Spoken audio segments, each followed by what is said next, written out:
এখন আসি আমি ঢাকা বিশ্ববিদ্যালয়ের ক্ষেত্রে।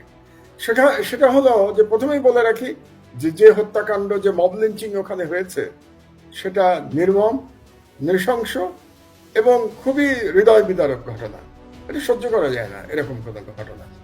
এরকম ঘটনা বাংলাদেশে আরো মব লিঞ্চিং হয়েছে। আপনার মনে আছে 2006 সালে সেই লগি বৈঠক তাণ্ডব, আপনার মনে আছে?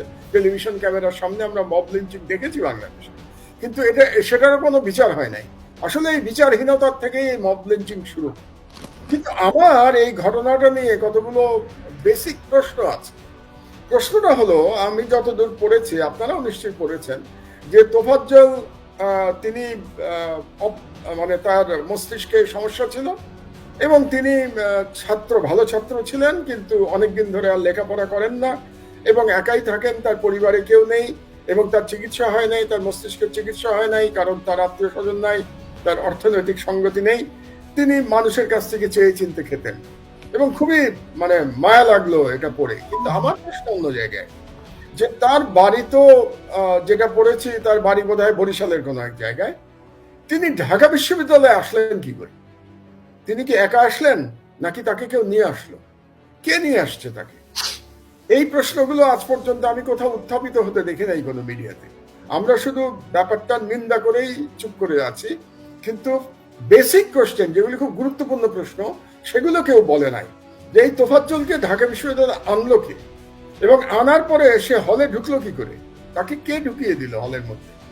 আর হলে ঢোকানোর পরে কোন ছাত্ররা তাকে প্রথম দেখতে পেল যে এরকম একজন হলে ঢুকেছে, এবং তাকে চোর সাব্যস্ত বা কে করলো? তারপরে তাকে ভাত খাওয়ানো হলো। এই যে পুরো কর্মকাণ্ড, তোফাজ্জলের ঢাকা বিশ্ববিদ্যালয়ে আসা, বিশ্ববিদ্যালয় হলে যাওয়া এবং তাকে চোর সাব্যস্ত করে একদল। জি মাহমুদ ভাই, আমি জাস্ট একটা বিষয় যোগ করি।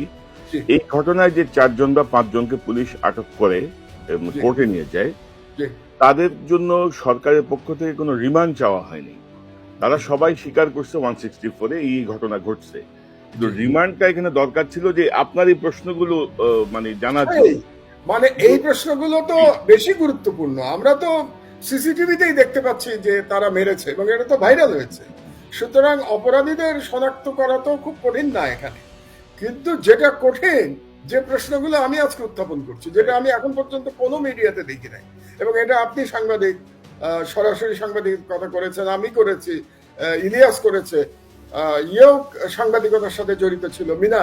এগুলো তো আমরা প্রথম প্রশ্ন করব। আপনি যদি একজন সাংবাদিককেও পাঠান, তাকে তো বলবেন যে এই প্রশ্নের জবাবগুলো নিয়ে আসো, যে ও ঢাকা ইউনিভার্সিটিতে আসলো কেন, এইরকম একটা অপ্রকৃতিস্থ একজন যুবক সে ঢাকা বিশ্ববিদ্যালয়ে কেন আসছে, সে ঢাকায় কোথায় ছিল, কোত্থেকে সে আসলো, ওই দিন ঢাকা বিশ্ববিদ্যালয়ে আসার আগে সে কোথায় ছিল? এই প্রশ্নগুলোর জবাব আমরা জানি না। এটা গেল একটা। আর এর সঙ্গে আমি জড়িত করছি, একই ধরনের মব লিঞ্চিং কিন্তু হয়েছে পার্বত্য চট্টগ্রাম।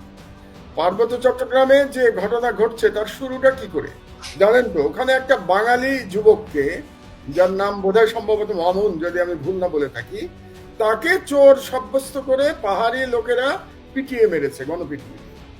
সেখান থেকেই এই এই পুরো ঘটনার সূত্রপাত, এবং তারপরে কি হয়েছে এটা আমরা সবাই জানি। তো আমার ওখানে প্রশ্ন হচ্ছে যে এগুলো সব যদি আমি মেলাই, ঢাকা বিশ্ববিদ্যালয়ের ঘটনা, পার্বত্য চট্টগ্রামের ঘটনা এবং আমি গোপালগঞ্জের ঘটনা, তাহলে আমরা কি এখানে এক ধরনের মানে একটা কানেকশন লিঙ্ক দেখতে পাচ্ছি কিনা, একটা লিঙ্কেজ আছে কিনা? এবং সেই লিঙ্কটা, আমার যেটা ব্যক্তিগত ধারণা, সেই লিঙ্কটা অবশ্যই এই বর্তমান সরকারকে অস্থিতিশীল করবার জন্য এবং সরকারকে অজনপ্রিয় এবং সরকারকে ব্যর্থ প্রমাণ করবার জন্য একটা বড় গ্রুপ কিন্তু কাজ করছে, এবং সেই গ্রুপের মধ্যে দেশের লোকও আছে, বিদেশের লোকও আছে, এটা পরিষ্কার।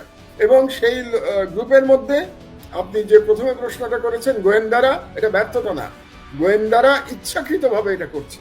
এই পুলিশের মধ্যে এই এই যে ষড়যন্ত্র যেটা করা হচ্ছে বাংলাদেশ নিয়ে, তার মধ্যে একটা বড় গ্রুপ পুলিশের মধ্যেও আছে।